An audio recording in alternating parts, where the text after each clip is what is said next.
உட்காந்து வேலை வாங்குறவனுக்கும் தான் உயிரை பணையம் வச்சு வேலை செய்கிறவனுக்கும் வித்தியாசம் இருக்குன்னு டேவிட் பிளவை தப்பா எடை போட்டு உன் கூட நேருக்கு நேர் மோதி இருக்கணும்.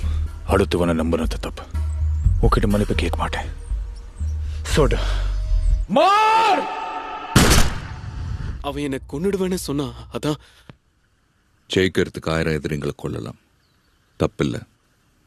ஆனா ஒரு துரோகி உயிரோடு விட்டா பெரிய தப்பு.